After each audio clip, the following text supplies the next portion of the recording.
Bună seara! How are you today? Scurt și la obiect, iată-ne după un an de producție la cel mai mic proiect mare, Pull My Fries. În acest video retrospectiv, rezumativ, recapitulativ, sinonime, voi prezenta pe scurt activitatea acestui canal în primul său anișor. După, voi expune un pic din modul de desfășurare actual al proiectului. Ce, cum, când, care-i treaba. Pe final o să explorăm un pic conținutul care stă la dospit și va ieși din cuptor în anul domnului 2022. Să începem!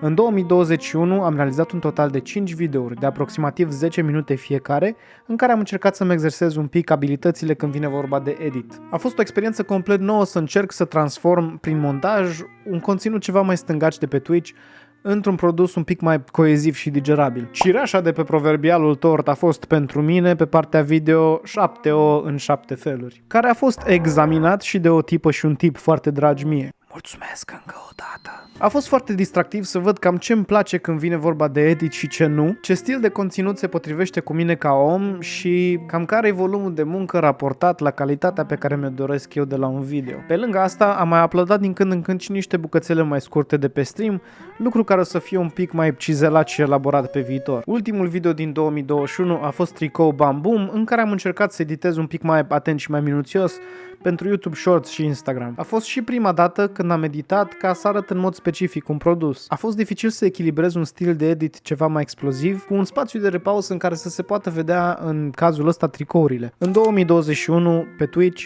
am fost live timp de 218 ore, ceea ce nu e norm, dar sunt ore în care am modelat, am desenat, am editat, ne-am jucat chestii mai de zi cu zi, dar și foarte des chestii mai obscure.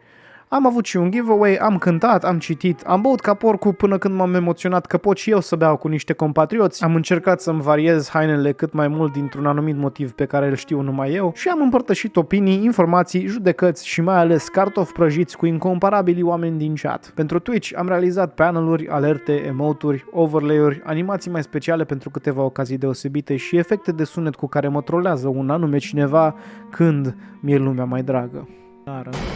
My fucking god, Marius.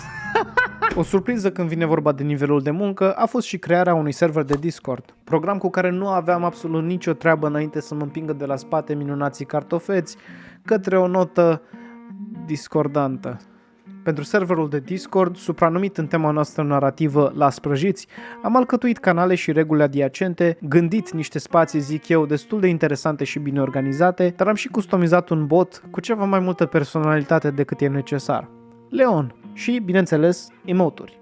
Bun, a fost ceva de lucru și mă declar mulțumit pentru un an în care nu m-am ocupat de Pull My Fries decât part-time, ceea ce transportă discuția la momentul prezent. Ionuțule, cine, ce, cum, când, unde, Pull My Fries? Nu m-a întrebat nimeni, dar o să-mi răspund singur. Mă numesc Ștef și sunt din București, crescut ceva ani în Tulcea și de imediat 10 ani locuiesc în Montreal. Acinișa!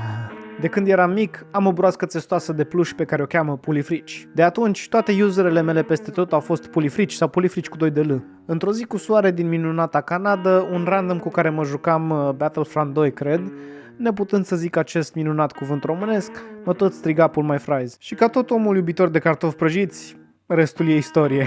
Deocamdată nu mă ocup full-time de Pull My Fries, dat fiind că momentan nu mă pot întreține financiar din activitatea de pe Twitch și YouTube. Așa că, da, am un job de zi, am 2 joburi de zi. Ocazional mai primesc și eu comandă locală de ceva VFX, deci mai e și acolo de muncă. Pentru mine Pull My Fries rămâne un loc în care să revin cu creații proprii, în care să-mi exersez și relaxez abilitățile media, să fac un pic și ce vreau eu, încercând să livrez simultan conținut de calitate pentru oameni faini.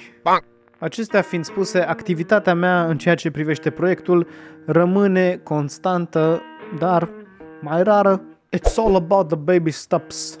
Pentru viitor, ideea, nu mai timp să fie. Am vrut să fac un fel de roadmap, cum face Marvel când încep un nou capitol cinematic, dar am zis că decât să promit și să nu îndeplinesc, mai bine rămân pe stand-by cu anunțurile. Ca să nu vă las totuși cu mâna goală, pot să vă spun că voi prioritiza activitatea pe YouTube un pic mai mult, acum că fundația proiectului a prins un pic mai multă formă. Am deja videouri scrise pe subiecte cum ar fi găsirea unui stil artistic, găsirea unei voci artistice, analiză pe film și animație, dar și câteva guide-uri și videouri informative. O să fie fun! Hai printre cartofi dacă ceva ce ai auzit îți surâde. În 2022, pe Twitch, o să continuăm croazirea noastră prăjită prin spațiul de gaming, vom juca titluri noi, cât mă mai ține GTX-ul, și o să continuăm cu streamuri de creație și streamuri de Nervin League pe alocuri. Dacă te uiți la acest video din 2025 și nu mai sunt pe aici, asta e, enjoy the backlog. Sintagma fundamentală rămâne. Dacă merge bine,